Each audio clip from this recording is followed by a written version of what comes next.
We continue now at the top of Daf Mem Gimel Amud Aleph and Meseches Avodah Zara. This is Avodah Zarah Daf 43a. And the previous Amud, the Gemara was discussing three statements from Rav Sheshes. Rav Sheshes said that all constellations, all mazolos are permitted except for the sun and the moon. And then he said that all partsufin are permitted except for the face of a person. And then he said that all tsuros are permitted except for the tsura, except for the image of durakon. And the Gemara said that the first statement, which has to do with the sun and the moon, that has to do with getting benefit. Let's say a person finds the vessels with images on them, so they're all going to be okay, except for ones with the images of the sun and the moon. And then when it comes to the middle case, when it comes to the case talking about the faces, the Gemara said in the previous Amud that we're talking about fashioning. We're talking about creating such faces. That's going to be permitted except for the face of people. And now the Gemara is dealing with the end, where we talk about all tsuros are permitted except for durakon. And when it comes to making the tsura of durakon, when it comes to making the image of a durakon, which we're translating as dragon, it's some kind of serpent, so that would not be a problem. Because hani in tsuras durakon lo, the only ones that are problematic are the ones that are mentioned in what was brought in the previous Amud, as Rashi says here, hani in shamoshin shebemorim, the only ones that are prohibited to make, the only images that are prohibited to make are those that serve HaKadosh Baruch Hu in the heavens. Avol tsuras durakon de'ena b'morim shruya, but to make the image of durakon, which is not in the morim, it's not in the heavens, that would be permitted. Shariua, that would be permitted. And so again, hani in tsuras durakon lo, when it comes to these, those are the ones that are prohibited, but it is permitted to make durakon. Elab shita, so rather it's obvious you have to say that last statement which has to do with tsuros, b'motze, that's talking about, again, when you find a vessel with images of durakon or with other images, as we learned in the Mishnah, hamotzi kelim ve'aleim tsuras chama. Again, the Mishnah said if you find vessels and they have the tsuras chama, tsuras levona, or tsuras durakon, those are the ones that are problematic and the other ones are okay. And so the Gemara now finally gets to its question. Reisha v'seifa b'motze, so you're saying the first and the end statement, the beginning and the last statement made by Rav Sheshes, those are talking about finding vessels, umitziyasa, and then the middle statement about the partsuf and about the faces, but also that's what talking about making the image of the face. And so that would be problematic that you'd have the beginning and end statements talking about one scenario and the middle statement talking about a different scenario. And the Gemara continues and answers, Amar Abaye, Abaye says, yes, that's exactly what's happening. Reisha v'seifa b'motze, the beginning and end statement, those have to do with finding vessels with these images on them. Umitziyasa bi'osa, and then the middle one is talking about when one is making these images.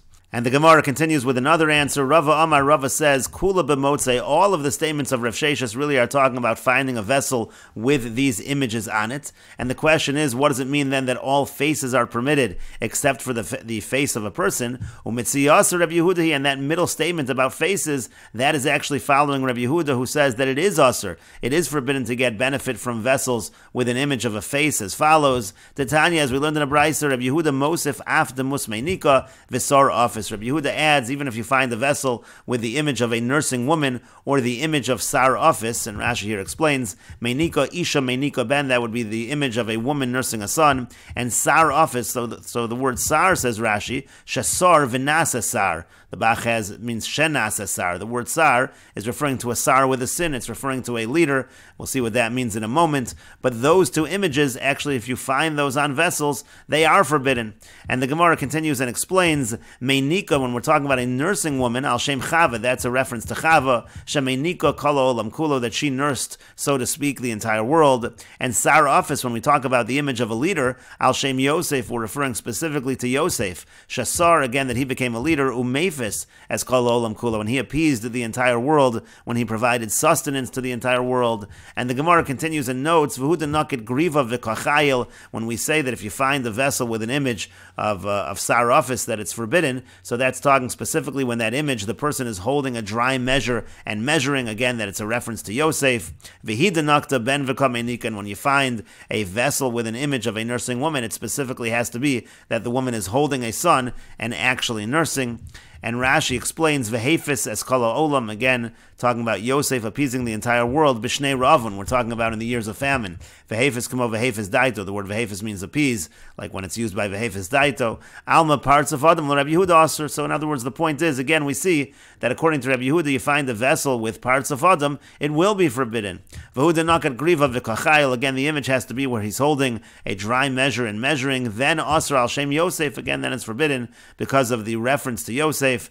Avol parts of Adam greda shari behana. But if you would just have the face of a person in general, that would be permitted in Hana, that would be permitted to get Hana, to get benefit. And we'll note that the Bach takes out the word Aser in this Rashi. And we will also note that there are those that explain that the Musmeinika, the image of a nursing woman, and Sar Office, these are actually references to Egyptian or Egyptian/Greek gods. And in any case, again, Rabbi Yehuda does forbid these kinds of images, and that could be what Rav Sheshes is referring to. And the Gemara continues at the two dots. Tanu Rabban, and the rabbis taught, Eizahu tsuras durakon. What is considered an image of durakon? Again, we translated durakon as dragon. It's some kind of serpent. Peirush Rabbi Shimon ben Elazar. Rabbi Shimon ben Elazar explains, Kol sheyesh lo tzitzin bein pirkav. If it has tzitzin between its joints, Rashi explains, Tzitzin Targum Shel Snapir, that's the translation of fins. Lashon Acher Kamosaros, another explanation is some kind of hairs, again between the joints, that is going to be considered a Tsuras Durakon. And the Gemara continues, Machvi Rav Asi, he pointed out, Bein Pirkei Tzavar, we're talking specifically between the joints of the neck. Am Rabbi Chama Rabbi Chanina says, Halacha Rabbi Shimon ben Elazar, the halacha is like Rabbi Shimon ben Elazar, again, Kol sheyesh lo tzitzin bein pirkav. Amar Rabba bar Bar Chana, Amar Rabbi Yoshua ben Levi, Rabba bar Bar Chana says, that Rabbi Yoshua ben Levi says, one time I was walking after the great Rabbi Elazar HaKapor on the road. Rashi explains, first, halachic Rabbi Shimon, shem ein lo tzitzin mutter. Again, if the image of the rakon doesn't have these tzitzin, then it is mutter, it's permitted. Berivi means kolomar adam gadol. Berivi is just a way of saying a great person. V'chein korin lo bekinoi, that's what they called him. It was like a nickname.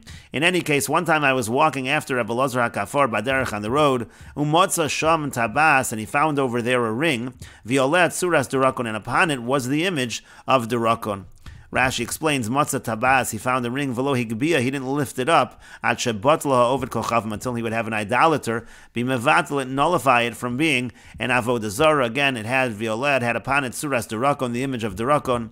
Umatzah Ovid Kochavim Katan, he found an Ovid Kochavim Katan, a minor who was an idolater, who was not Jewish. Velo Amar Lo Klum, he didn't say anything to him. But then, Matzah Ovid Kochavim Gadol, then he found an adult Ovid Kochavim, an adult idolater. V'Amar Lo, he said to him, Bitzla, said to him, you should nullify, I want you to nullify this Avoda Zara. V'lo bitla, but he didn't do it. He didn't nullify the Avoda Zara. He didn't nullify the ring. So then he slapped him on the cheek. He essentially forced him to do that, uvitla, and then he did nullify it. And the Gemara says, Shema Mina Tlas. We see from this story three things. Shema Mina, first we see, Ovid Kochavim Mevatel Avodas Kochavim Shalo Vishel Chavero. An idolater is able to nullify his Avoda Zara and the Avoda Zara of his friend. This obviously was something that belonged to someone else, and the Ovid Kochavim came over and he nullified it. Ushma Mina, we also see from this, Yodea B'tiv Shel Avodas Kochavim, if somebody understands the nature of Avoda Zara, Umishamshen, those who serve it, Mevatel, then he can nullify. And that's why it had to specifically be an adult. But if somebody doesn't understand the nature of Avoda Zara and those that serve it, Eino Mevatel, he can't nullify, and that's why he could not use the child. And finally, the Gemara says, Ushmamina, we also see from here, Ovid Kochavim Mevatel Bal Karcho, that an idolater, he can nullify against his will. We can force him to nullify the Avoda Zara. And the Gemara continues, Megadif bo Rabbi Chanina, he ridiculed this ruling. And he asked as follows, V'les leila Rabbi Elazar HaKafar berivi, does Rabbi Elazar HaKafar the Great, does he not hold of the following, Hadatanya, of the following Brisa? It says in the Brisa, V'hamatzel min ho'ari, u'min hadov, u'min hanomer, if somebody saves an item from a lion, from a bear, from a cheetah, u'min hagayis, from a troop of soldiers, u'min hanor, or from a river, u'mizuto shel yam, or from the tide of the sea, u'mishluluso shel nahar, or from the flooding of a river. If somebody finds something in a big thoroughfare or in a large plaza, or any place where the public is found, in all of these cases, all of the items found in these situations, he can keep these items, because the owners, they've already given up hope from them. Essentially, once the owners give up hope, they become like ownerless, and people who find these objects are able to keep them. And the Gemara's question over here is that you see if somebody loses something, so he gives up hope on it, so shouldn't that be the same as bittul, as nullification? Why did he have to find an Oved Kochavim to nullify? And the Gemara continues and answers, Amar Abaya says, Nihi deminam miyayish, granted that a person gives up hope from the object itself, but meisura mi miyayish, but let's say the owner is an idolater, does he give up hope from the fact that this item might be worshipped by somebody else? Meimar Amar, he surely says, Oved Kochavim mishkach, if an idolater finds the object, miflach palachla, so he'll worship it. And Yisrael mashkachla, and if a Jew finds it, Aidi the Damei Yikarin, since it's expensive, it's valuable, Mazvin lo lohoved kochavim, he'll sell it to an idolater, upalachla, and again he'll worship it, and so therefore the concept of Yush is not necessarily identical to the concept of bittul in terms of Avoda Zara. And the Gemara continues at the two dots. Tanan Hasam, we learned in a Mishnah over there, this is a Mishnah in Rosh Hashanah, Demus Tzuros Levanos, there were images of the moon, Haya Lola Rebbe Gamliel, that Rebbe Gamliel had Balayaso in his attic, Betavla Bekosel, on a tablet that was hanging on the wall, Shabahen Mares Had Yotos, he would show this to the regular people who were coming to testify about the new moon, V'yomer Lehen, and he would say to them, Kazeru Isam, did you see the moon, did it look like this? Oh, Kazeru Isam, or did you see the moon, did it look like this? In other words, Rebbe Gamliel had various pictures of the moon at different stages, and he would show these to the witnesses who came to testify about seeing the new moon in order to verify that their testimony was accurate. And so the Gemara asks, Umishari, now was it really permitted for Rebbe Gamliel to have these images of the moon? Vaksib, but it's written in the pasuk, and we brought this earlier, Lo Sasun Iti, we learn out from the pasuk of Lo Sasun Iti, what it means is, Lo Sasun Kidemus Shamoshi Hamishamshim Lefonai, you cannot make images of my servants, so to speak, who serve me, and that would apparently include the moon. How could he have these images of the moon? And the Gemara continues and says, Amar Abaya says, Lo Asr Torah Ela Shamoshin She'efsher Lasos Kemosan. This prohibition of the Torah only forbids those servants that it's possible to make exactly in the same dimensions. Obviously, we can't exactly reconstruct the moon. It's going to just be an image of the moon, so that would be permitted. The only thing that's Asr is if you're making the exact same image, as the Gemara now explains, Kiritanya, as we learned in a Braisa.